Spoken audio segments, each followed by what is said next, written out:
Running a business comes with a lot of what-ifs. But luckily, there's a simple answer to them. Shopify. It's the commerce platform behind millions of businesses, including Thrive Cosmetics and Momofuku, and it'll help you with everything you need. From website design and marketing to boosting sales and expanding operations, Shopify can get the job done and make your dream a reality. Turn those what-ifs into...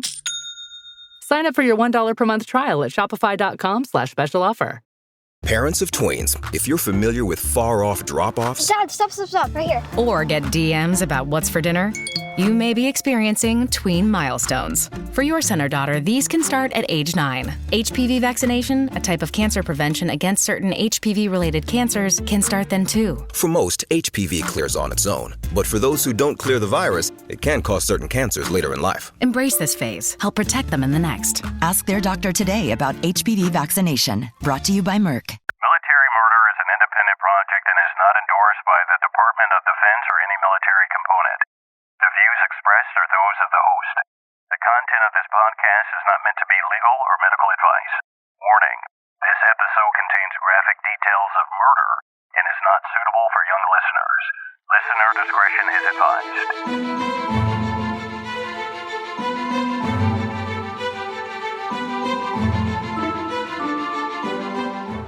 Welcome back, True Crime Army. I am your host, Margot, and this is a true crime podcast where I focus on crimes committed by military members and veterans. But don't worry, you don't have to know anything about the military to listen, I promise. You just have to be a true crime enthusiast, and if that's you, welcome home. So it's National Police Week, and National Police Week pays special recognition to those law enforcement officers who have lost their lives in the line of duty. And well, today I am bringing you a terrifying tale of one man's fight versus the LAPD. What happens when a prior police officer plots for years against the same police department that brought him in, yet this prior police feels jilted by the entire organization? Maybe it was racism, or maybe it was something else. This story has two distinct sides. Those that support the subject of this episode and hail him as a hero, and those who think he's a monster. We'll explore all angles and let you make your own decision whether he was a victim or villain, or maybe a little bit of both. Join me today as we peel back the layers of Navy veteran Christopher Dorner. Now, let's dig in. This episode was researched and written by listener and fan club member Myrtle. Sources include articles from the Los Angeles Times, Orange County Register, Baltimore Sun, The Atlantic, independent reporter Andrew E. Met, and web sources LAist.com, NPR, Officer.com, BBC News, Enid News, CNN, The Standard Examiner, Dorner versus Los Angeles Police Department, a memorandum dated January 22, 2016 from the Justice System Integrity Division, and a copy of an interdepartmental correspondence memorandum from the Chief of Police to the Board of Police Commissioners dated June 17, 2013. And I just want to say, wow, so many thanks to Myrtle, who did a bang-up job on this episode. And by bang-up job, I mean she did a really great job researching this episode. An article in Psychology Today identifies the different motivations that drive serial killers. The first, you have visionary killers. They believe that they are being ordered to commit murder by God or another entity. Then you have the mission-oriented killers who consider it their duty to rid the world of specific groups of people. There's hedonistic killers who are driven to murder for either sexual gain or thrill. Others need power or domination, or sometimes both. But what about a killer that doesn't fit into any of those categories? If they kill more than 2 people, that means they're a serial killer, right? Well, according to the FBI, there is a distinction between a serial killer and a killer who commits 2 or more murders without a cooling off period. The lack of a cooling off period is what differentiates a serial killer from what is known as a spree killer. And today, we are talking about a spree killer. In February of 2013, the entire nation was glued to their televisions watching the live news coverage of the massive manhunt for Christopher Dorner, a former Los Angeles City cop who was wanted in connection with 3 murders that took place in LA over the span of 2 days. What led to the need for cops to hunt a fellow law enforcement officer? Where did things go so wrong that all of Southern California was on lockdown? They were terrified of where this officer was and when he was going to strike next.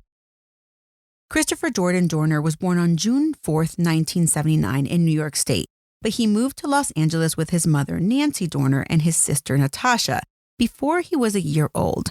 There isn't much said about his father other than a brief mention or two in articles, so I'm not sure if the father moved to LA with them and then left, or if he was already out of their lives before they left New York. According to Dorner's manifesto, he was the only Black kid in his classes from 1st to 7th grade, and the neighborhoods they lived in were less than 1% Black. He recalled an incident at Norwalk Christian School where he was called racial slurs by a fellow student on the playground. He retaliated with a swift kick and a punch.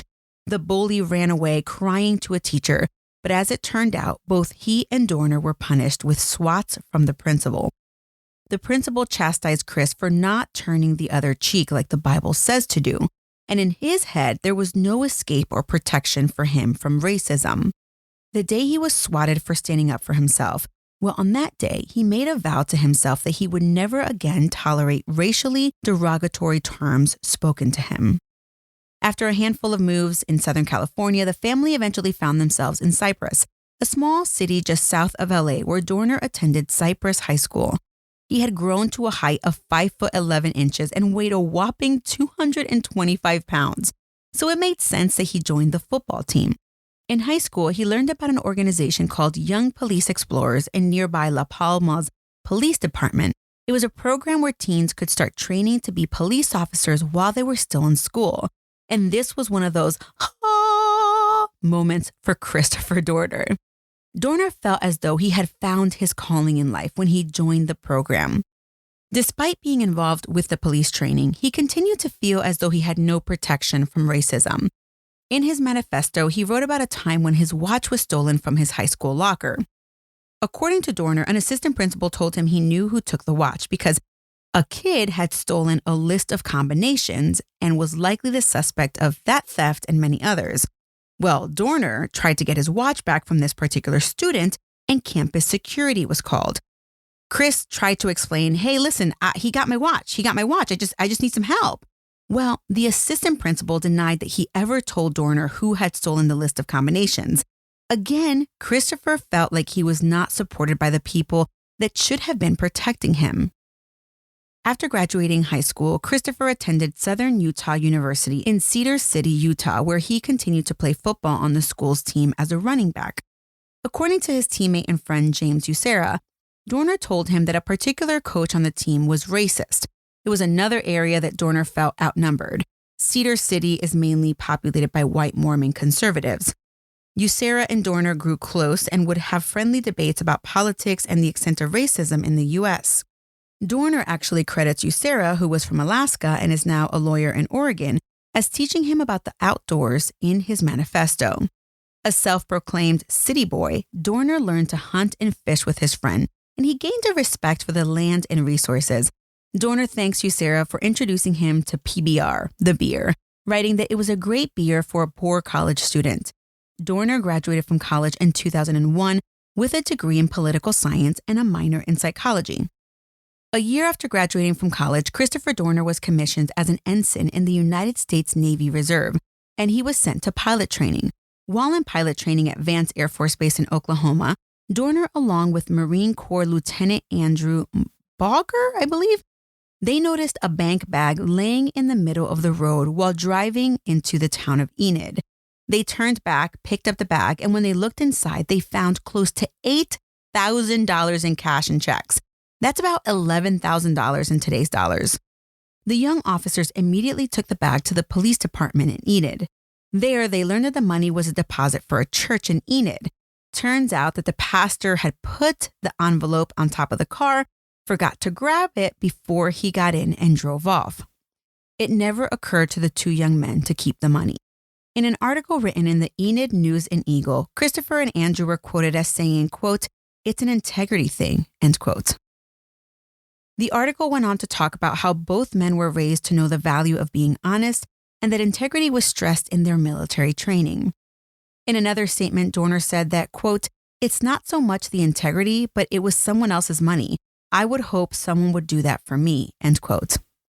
The article said that Dorner was at Vance Air Force Base training with hopes to fly SH-60 helicopters. In a reprint of the story, the Enid News and Eagle reported a Navy spokesperson saying that Dorner served at various aviation training units from 2002 to 2004. That year, he was assigned to a mobile inshore undersea warfare unit.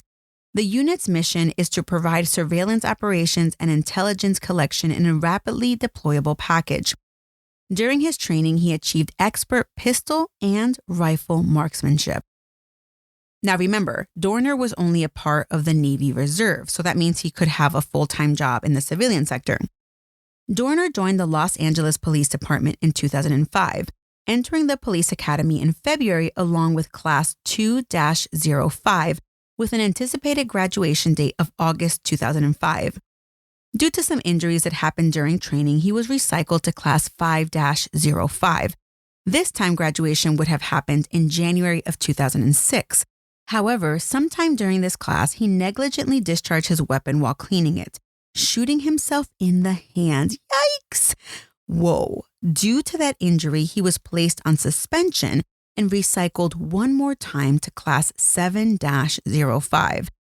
Finally graduating from the police academy in March of 2006.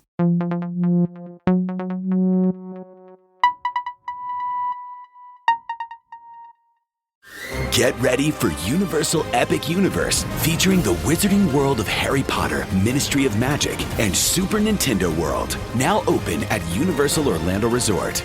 Tickets and packages on sale now at universalorlando.com. In his manifesto, Dorner accused the LAPD of being racist. During his police training, he witnessed fellow recruits casually using the N-word and taunting a Jewish trainee by singing Nazi Hitler youth songs. The trainee's father was a Holocaust survivor. This really bothered Dorner. He wrote more about the racism he encountered at the academy during an incident that happened while driving in a passenger van with other trainees. Dorner said that he heard the N-word being used by two officers sitting in the back of the van. He turned around and told them it was offensive and it shouldn't be used, to which the officers retaliated with one saying, quote, "I'll say it when I want to," end quote. His writing goes on to describe a second officer, a friend of the first one, who also said he could use the N-word whenever he wanted to. Now, Dorner was pissed. He jumped over the front passenger seat across recruits seated in the middle row, grabbed the two officers by the neck. At that point, the rest of the officers intervened and pulled them all apart, which must have been a struggle considering Dorner was a big-ass dude. Internal Affairs investigated the incident and could only corroborate one witness statement besides Dorner. 6 other officers was like, "Oh, no, I don't know what happened. I didn't hear the N-word. What?" One of the 2 officers that Dorner said used a racial epithet was given a 22-day paid suspension. Wait, what? Paid?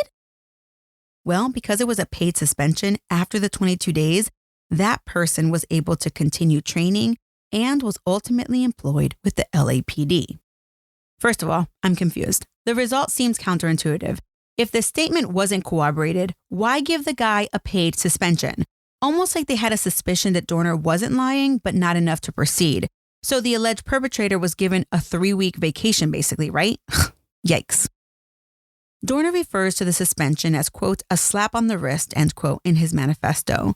To add insult to injury, a detective filed a 1.28 report on Dorner, which, according to the LAPD website, is a complaint of employee misconduct.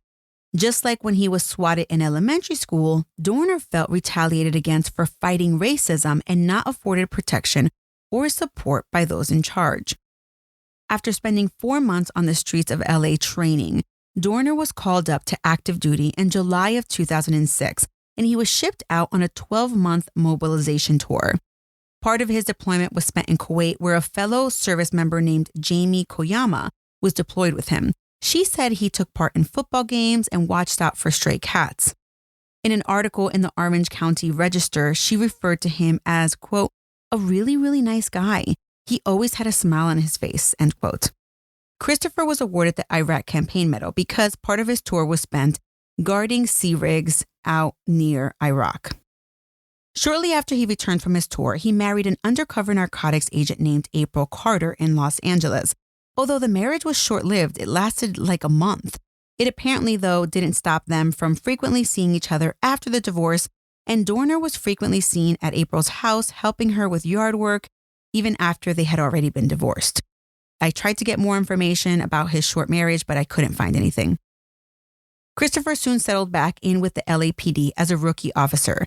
This part of police training can last up to 18 months, and remember, he had only done 4 months before he got activated. He was assigned to field training officer named Sergeant, then Officer, Teresa Evans in the San Pedro Division. Soon after they were paired together, Evans grew concerned with Dorner's conduct on duty and began to document his performance. Dorner recognized his shortcomings and repeatedly asked why he wasn't offered reintegration training after he returned from his deployment. He even broke down in tears at one point and demanded to be taken back to the police academy to be retrained. Evans noted that there were deficiencies in how Dorner was performing his duties as a police officer. Like one time, he didn't even take cover when talking to a suspect on a call where there was a man with a gun reported. Dorner confessed that he may have some issues regarding his deployment. You think? So mind you, he had gone through police training, having been recycled a few times. Then he was out training on the field for 4 months before he was called away for a year, and he came back and he felt like he didn't know anything.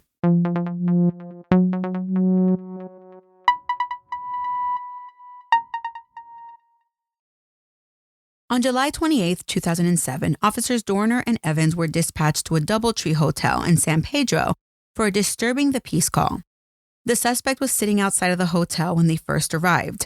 The suspect was not being responsive, so Dorner took him by the arm and tried to lead him away from the hotel. The man, who is schizophrenic and has dementia, but they don't know it by this point, was identified as Christopher Gettler. Gettler went with him willingly at first, but then swore at the police officers, pulled away, and tried to make a run for it. While Evans called for backup, Dorner attempted to gain control of Gettler, who was trying to hit him. In the process of trying to control Gettler, Dorner took him down to the ground by force, falling together as Dorner tackled him, and they landed together in a planter that had some bushes growing in it. Ouch! Gettler landed face first in the bushes, with Dorner ending up on top of him. Gettler continued to resist and refused to show his hands. In an effort to gain control of the situation, Evans took Dorner's taser and deployed it twice on Gettler. But Gettler still refused to follow the officer's instructions.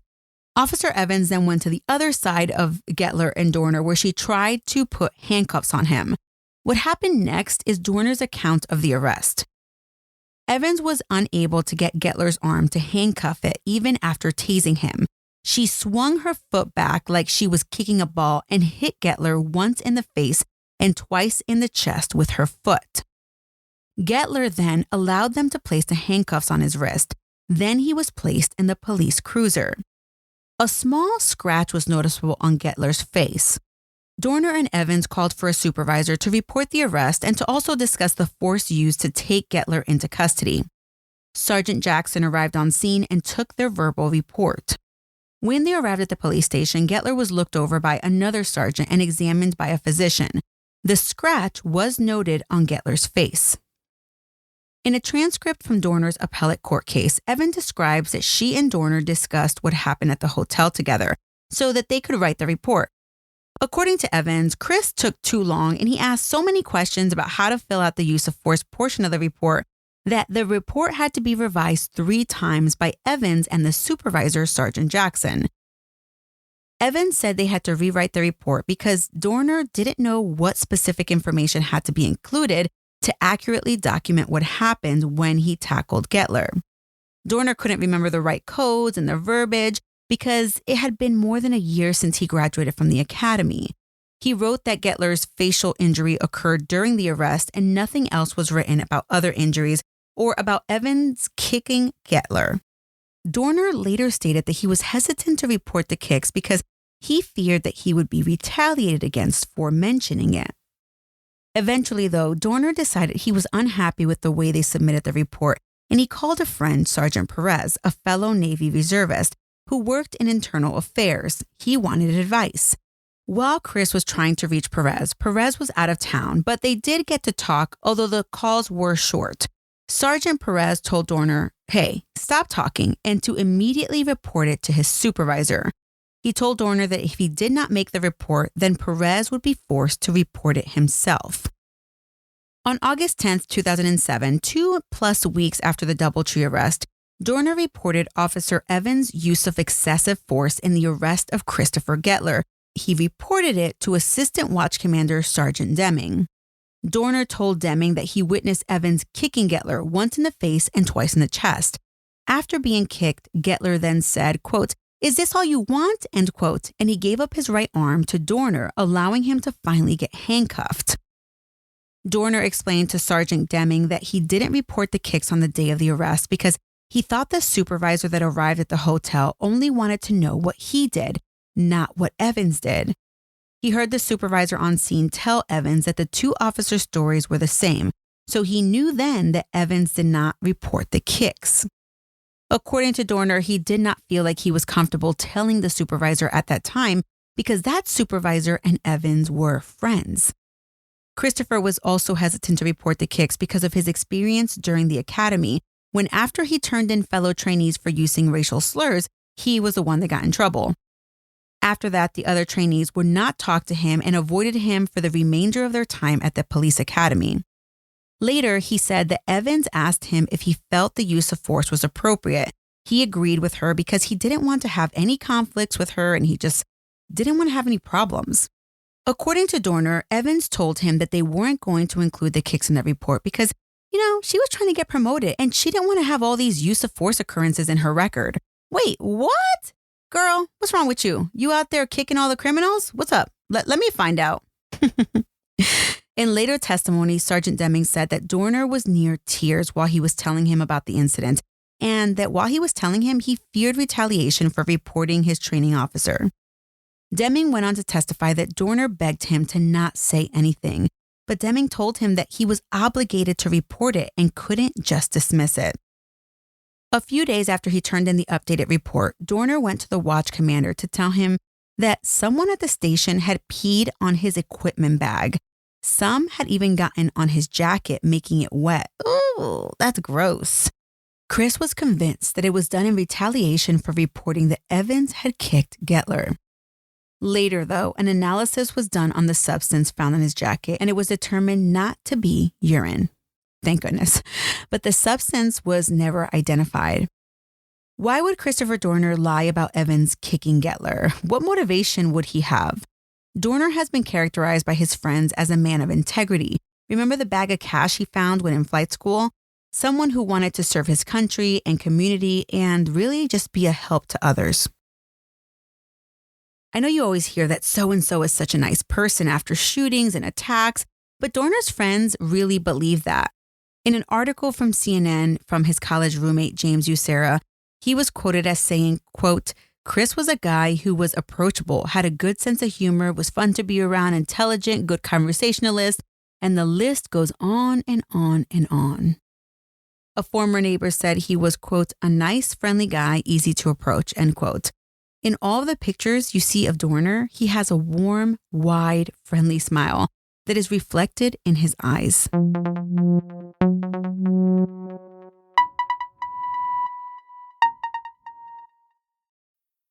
Fellas, you know Degree Cool Rush deodorant, right? Well, last year they changed the formula, and guys were mad about it. One dude even started a petition. So guess what? Degree heard us, admitted they messed up, and brought the original Cool Rush scent back exactly how it was. And it's in Walmart, Target, and other stores now for under $4. So grab some and remember why its cool, crisp, and fresh scent made it the #1 men's antiperspirant for the last decade. Degree Cool Rush is back, and it smells like victory for all of us.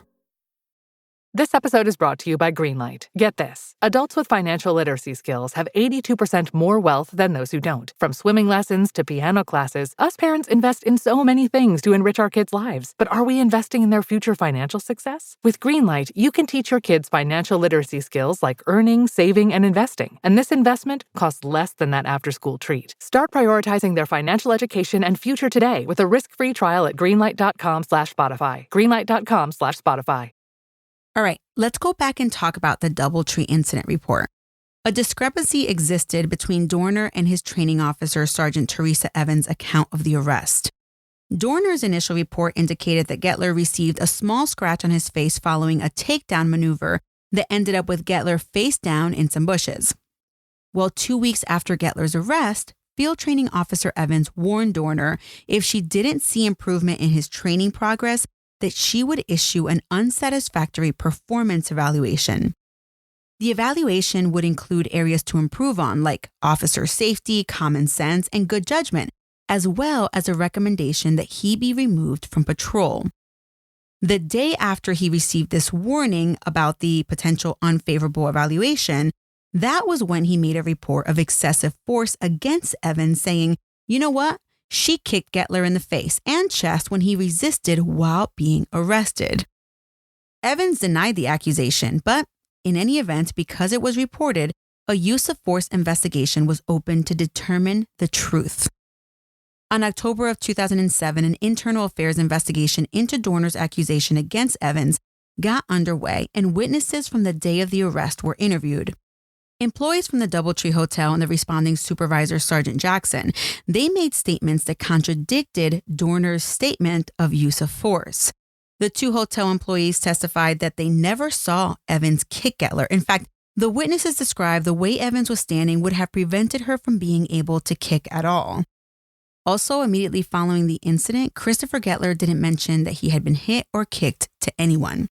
In fact, the scratch on Gettler's cheek was documented by Sergeant Jackson and the physician, and it was basically determined to have been caused by him falling face first into a bush.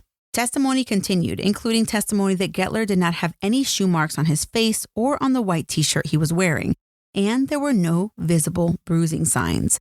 Sergeant Jackson, the supervisor who responded to the scene that day, he testified that he and Officer Evans made revisions on the first report because it was taking Dorner way too long to finish the use of force portion. Sergeant Jackson, along with Officer Evans, made the changes so that they could better describe the actions taken. They had to step in and take over because Dorner couldn't remember the right words to use. Investigators tried to interview the arrestee, but they were told by his family that he was incapable of answering questions due to severe mental illness of schizophrenia and dementia. After all of the testimony was complete, the Board of Investigation determined that Officer Evans never kicked Christopher Gettler, and Dorner had in fact lied about it. Dorner was charged with making false accusations against Officer Evans, and a December border rights hearing got underway. Dorner was represented by a former LAPD captain turned lawyer, Randall Kwan. Now, Kwan insisted that Dorner had done the right thing, reporting that Sergeant Evans had kicked Gettler, acknowledging that Dorner should have reported them earlier, especially like when it happened, and referred to Dorner as a scapegoat, noting the case was an ugly one. During the hearing, Dorner stuck to his story about Evans kicking Gettler during the arrest.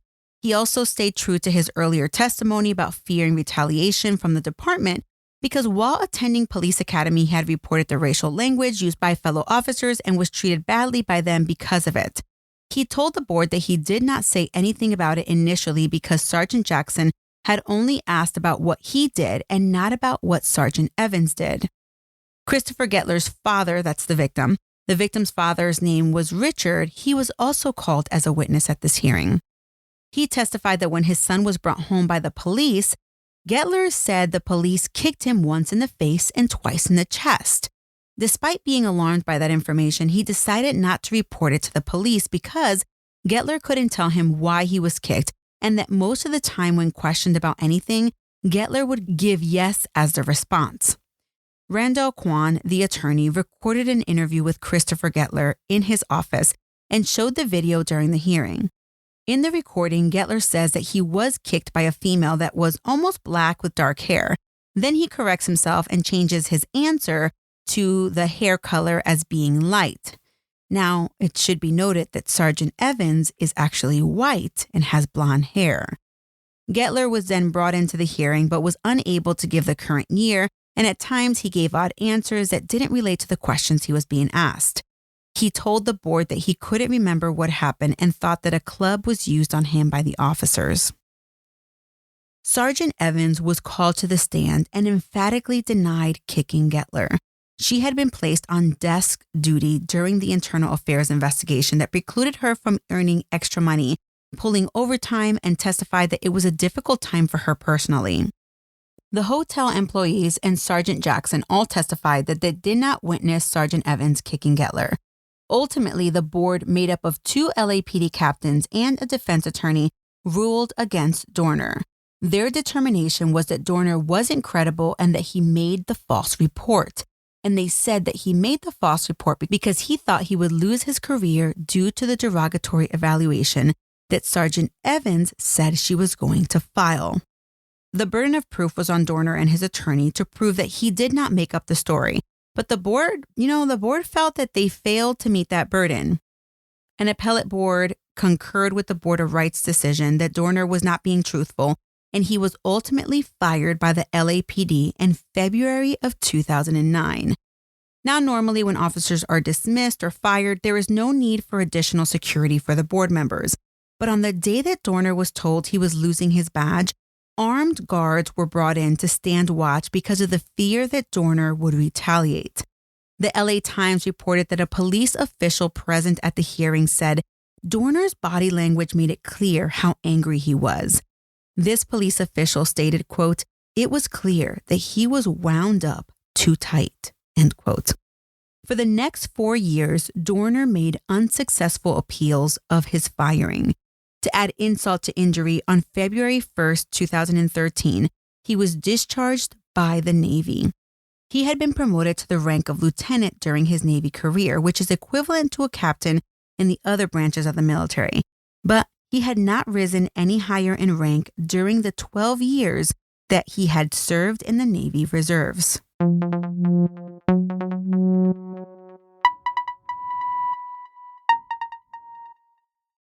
On the evening of Sunday, February 3rd, 2013, it was Super Bowl Sunday, in fact, a resident of a condominium complex in Irvine, California, noticed a man slumped over the steering wheel of a car on the top floor of the parking garage. Next to the man was a woman wearing a blue dress. Both had been shot multiple times, execution style. Responding detectives noticed that the woman was wearing a large diamond ring and realized that the motive was clearly not robbery. The detectives counted 14 shell casings laying on the ground around the car and documented that there were power burns on the windows around where the bullets entered. This meant that the shooter was at close range to the car when the shots were fired. There were 14 rounds fired in an apartment complex garage, but no one heard them. Now, this caused the lead detective, Victoria Hurtado, to wonder if a silencer had been used. Security cameras captured the couple entering the complex around 7:30 p.m., but their bodies weren't noticed until about 2 hours later.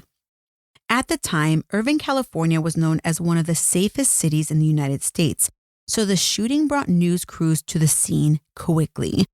Just after midnight, the Irvine Police Department got a call from a worried father. He had seen the reports of the shooting on the news and recognized the location as the complex where his daughter, Monica Kwan, a women's basketball coach for Cal State Fullerton, lived with her fiancé, Keith Lawrence. Keith Lawrence was a security officer at USC. Monica was not answering her father's phone calls after he saw the news and was worried, so that's why he called. He, in fact, was a lawyer and a retired LAPD captain named Randall Kwan. The same Randall Kwan who had represented Christopher Dorner at his police officer disciplinary hearings. Randall Kwan went to the Irvine Police Department and described what his daughter looked like, adding that she had been wearing a blue dress when he had seen her earlier on Sunday. The police department confirmed a father's worst nightmare. And as the horrible truth set in, everyone wondered who would want to hurt Monica and Keith. The two of them had just gotten engaged a few days before they were killed. In fact, Keith had proposed to Monica standing in flower petals shaped in a heart. The detectives asked Captain Kwan if he had any enemies. Were there any of his former clients that hated him? You know, he was the first Chinese-American captain that the LAPD had ever had on the force, and he actually led an anti-gang unit targeting Asian gangs. Could there be any gang members seeking revenge that he busted when he was running the squad? But, Randall just kept thinking and thinking and thinking, and he couldn't think of even one. He had always been respectful to people that he arrested as a cop, and as a lawyer, he was respectful to his clients. His clients were, in fact, other police officers who were facing dismissal. He knew he did everything in his power to represent them as best he could. The Irvine Police Department faced an investigation with very few clues. An early lead, though, they discovered was someone was trying to stalk Monica Kwan while she was on travel with the basketball team that she coached. An unknown caller with a blocked number called the college asking questions about where the team was staying, claiming to be the parent of a player. Thankfully, the person who took the call refused to give the caller any information, and when they asked for a callback number, the caller suddenly hung up. Around 1 a.m. on Monday morning, February 4th, Christopher Dorner was staring at his computer screen. Opened was his Facebook page, and he had just finished writing out all of his frustration, all of his rage, in an 11,000-word rant that he then posted to his Facebook page. In it, he named Sergeant Evans, retired Captain Randall Kwan, and others as people he wanted to seek revenge on for being fired from the LAPD. And he made these threats by making direct threats to these officers' families. In the post, it said, quote, "Look your wives, husbands, and surviving children directly in the face and tell them the truth as to why your children are dead," end quote. That's crazy chilling.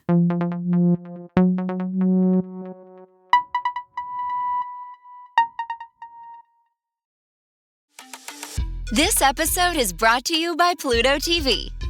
Are you looking for your next case? Pluto TV has all your favorite crime dramas streaming for free, which means suspicion is free, with countless cases to crack.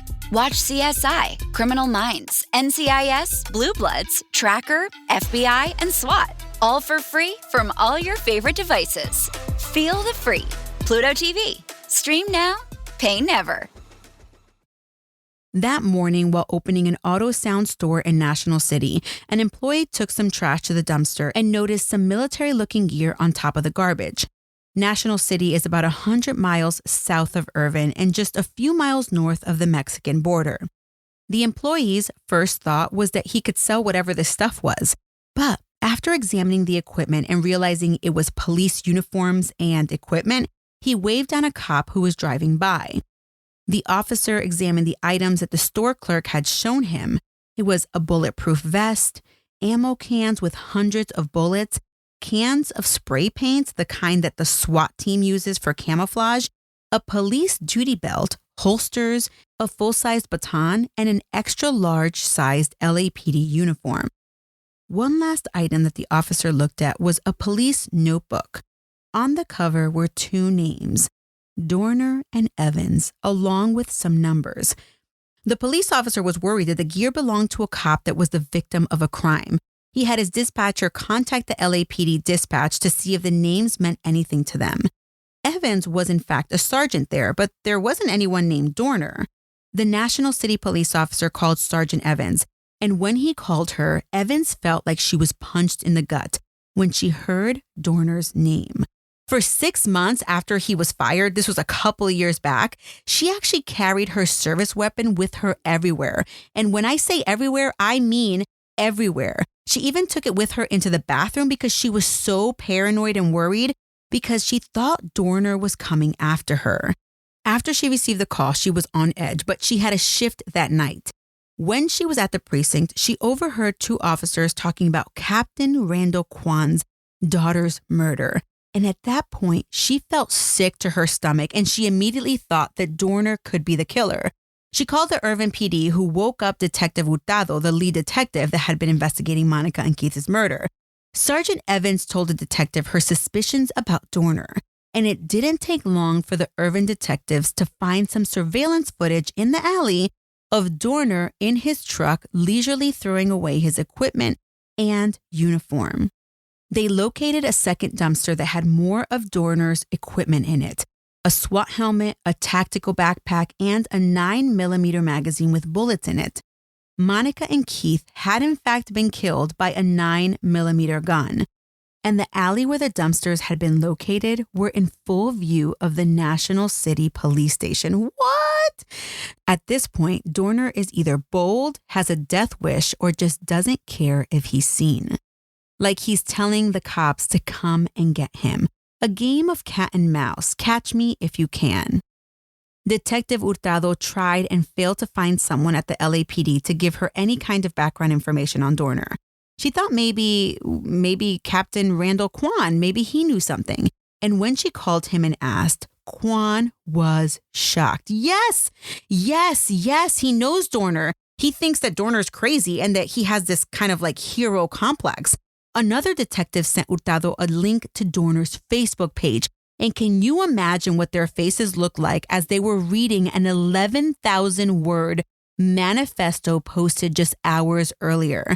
It starts out, quote, from Christopher Jordan Dorner to America. Subject last resort, end quote. What? Copied and pasted into a Word document, it is more than 20 pages long. It is full of sometimes incoherent ramblings talking about famous people, but at its core, it carried heavy threats to some members of the LAPD and their families, starting with the chief, going all the way down to patrol officers and everyone in between. They counted 50, I repeat, 50 people in all on this guy's hit list, including Captain Randall Kwan and his family. As a motive to killing Kwan's daughter, Dorner wrote that he thought Kwan was loyal to the LAPD and did not represent him well as a client. Of course, everyone was on edge. Even though it had been years since Dorner served alongside the people on his hit list in the LAPD, they were now battling what felt like one of their own.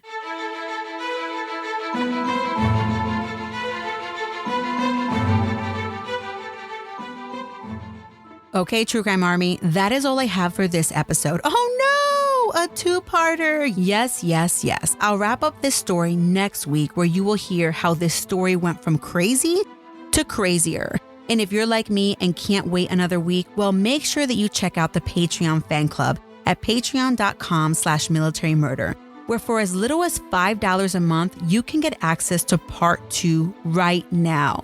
If you love this podcast and you want to show some love, make sure that you head on over to Apple Podcasts and rate and review the show. It helps me tremendously by allowing others to find Military Murder and ensuring that I can continue to produce a good quality show for all of you. If you're already on social, make sure that you follow me on Instagram at Military Murder Podcast and join the Facebook community at facebook.com/groups/military true crime. This show was created by Mama Margot Productions. This episode was written and researched by Myrtle, and the show was produced in collaboration with my bootcamp and higher fan club members. And the music was created by Ty-Ops. Until next time, remember, you never really know what someone is capable of, so remain vigilant always. You have a fabulous week, and I'll keep digging to bring you the final part of this military murder story next week.